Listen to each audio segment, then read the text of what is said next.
اعوذ باللہ من الشیطان الرجیم بسم اللہ الرحمن الرحیم الم تعلم ان اللہ له ملک السماوات والارض وما لکم من دون اللہ من ولی ولا نصیر صدق اللہ العظیم۔ سورہ بقرہ کی آیات نمبر 107 سے شروع ہے۔ یہ 112 تک اللہ جل شانہ تعالیٰ اس میں یہود اور سابقہ امت مسلمہ جو تھی ان کی ایک قباحت بیان کرتے ہیں۔ ایک تو یہ کا تسلی ہے رسول اللہ صلی اللہ علیہ وسلم کو کہ آپ اس بات پر پریشان نہیں ہونا، بلکہ اس سے قبل یہ حضرت موسیٰ علیہ السلام سے بھی اسی طرح کے سوال کر چکے ہیں۔ ام تریدوا ان تسألوا رسولکم کما سئل موسیٰ من قبل، یہ اسی طرح موسیٰ علیہ السلام سے بھی پوچھتے تھے۔ اور پھر اللہ تعالیٰ فرماتے ہیں کہ جو پلٹ گئے اور جنہوں نے کفر اختیار کیا اور اپنی ایمان کو چھوڑ دیا، اللہ فرماتے ہیں فقد ضل سواء السبیل، یہ اپنے اچھے راستے سے ہٹ کر غلط راستے پہ چل پڑے۔ اور 109 نمبر آیات میں اللہ جل شانہ تعالیٰ فرماتے ہیں کہ یہ اہل کتاب جو ہے یہ نہیں چاہتے ہیں کہ آپ لوگ اسلام اور ایمان پر رہیں، بلکہ یہ لوگ یہ چاہتے ہیں کہ آپ لوگ ایمان کو چھوڑ دے۔ صحابہ کی طرف اشارہ ہے، اور ان کے دلوں میں جو حسد ہے آپ لوگوں کے لیے، جب کہ ان کے طرف واضح ہو چکا ہے کہ دین حق ہے، لیکن پھر بھی یہ لوگ بغاوت کر جاتے ہیں۔ تو اللہ تعالیٰ فرماتے ہیں فاعفوا واصبحوا حتی یأتی اللہ بامرہ، یعنی جہاد تک آپ دیکھ لو، اور جو حکم آ رہا ہے اس تک آپ ان سے جو ہے نا منہ موڑ لے، اور ان سے درگزر کر دے، اور ان سے منہ موڑ لے۔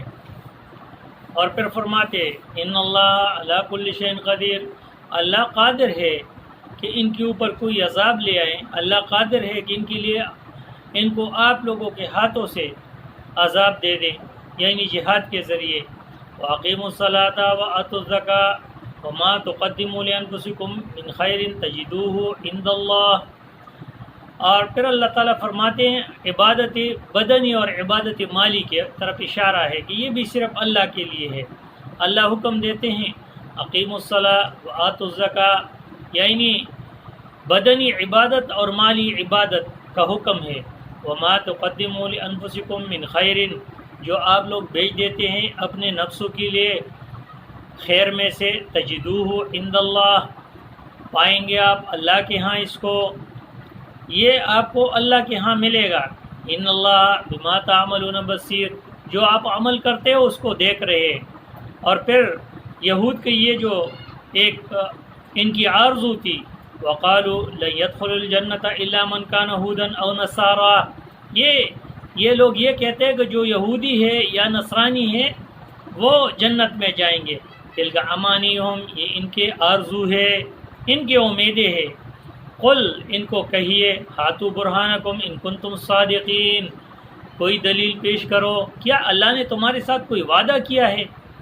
اور اس کے بعد جو ہے جو سب سے بڑی جو مشن کے طرف اشارہ ہے، آخری آیات ہے بلا من اسلم وجهه للہ وهو محسن فلہ اجر عند ربہ ولا خوف علیہم ولا هم یحزنون۔ یہ دیکھو، یہ خصوصی آیات ہے۔ اللہ تعالیٰ فرماتے ہیں بلکہ بلا برابر ہے من اسلم وجهه للہ، جنہوں نے اخلاص کے ساتھ اللہ کے لیے کوئی عمل کیا، عبادت کیا، وهو محسن، اور یہ اتباع شریعت پر ہو۔ محسن کا معنی ہے اتباع شریعت پر ہو، نبی کے شریعت پر ہو۔ وَلَهُ أَجْرُ عِنْدَ رَبُّهُ، اللہ کی ان کے لیے اجر ہے۔ اجر کس کے ساتھ مشروط کیا گیا ہے؟ تفسیر ابن کثیر نے یہیں پر لکھا ہے فَإِنَّ فإن العمل متقبل شرطین، یہ عمل کے لیے، مقبول عمل کے لیے دو شرطیں ہیں، احدہما یکون خالصۃ للہ، ایک یہ کہ خالص ہو اللہ کے لیے، والآخر ان یکون ثوابا موافقا للشریعت، یعنی جو موافق ہو شریعت کے، یعنی جو رسول اللہ نے مقرر کیا ہے۔ اگر آپ نے اپنے طریقے سے کوئی عبادت کی، مقبول نہیں ہے بھائی۔ آپ کو مقبولیت کے لیے آپ کو شریعت کو اختیار کرنا پڑے گا، جو شارع نے مقرر کیا ہے۔ نماز کتنی ہے، زکوٰۃ کتنی ہے، اور کیا کیا ہے، کیا کیا نہیں ہے، عید میلاد النبی ہے کہ نہیں ہے۔ ابو بکر کے دور میں 2 مرتبہ، عمر کے 12، عثمان کے 12، حضرت علی کے 5 سال، معاویہ کے 19 سال، اسی طرح بہت سارے مسلمان بادشاہوں کے دنوں میں، عباسیہ اور اسی طرح بنی امیہ میں، صحابہ کے دور میں، رسول اللہ کے دور میں، یہ جو ہے یہ میلاد آیا ہے، لیکن اللہ نے کوئی حکم نہیں دیا اس پہ، تو رسول اللہ نے اس پہ عمل نہیں کیا، صحابہ نے عمل نہیں کیا، تو جو اس پہ عمل کرے گا وہ بدعت میں شمار ہوگا، اس کو بدعت سمجھا جائے گا۔ اسی لیے ایسے کسی عمل کو مقبولیت نہیں بخشا جائے گا جو نبی کے طریقے پر نہیں ہو، اور یہ محسن وجہ اللہ، یعنی صرف اللہ کے لیے ہو، وہ محسن، اور طریقہ شریعت کے ہو، فَلَهُ أَجْرُ عِنْدَ رَبِّهِ، پھر اس کے لیے اجر ہے اللہ کی نیز، تب مقبول ہے۔ وَلَا خَوْفٌ، نہ خوف ہوگا علیہم اس پر، وَلَا هُمْ يَحْزَنُونَ، اور نہ یہ پریشان ہوں گے۔ یہ تب پریشان نہیں ہوں گے جب یہ نبی کے طریقے پہ چلیں گے۔ اگر اپنا طریقہ ایجاد کیا کسی بھی حوالے سے، موت میں، زندگی میں، خوشی میں، غمی میں، کسی بھی حوالے کو شریعت کے موافق نہیں چلا، مقبول نہیں ہے بھائی، کوئی قبولیت نہیں بخشا جائے گا۔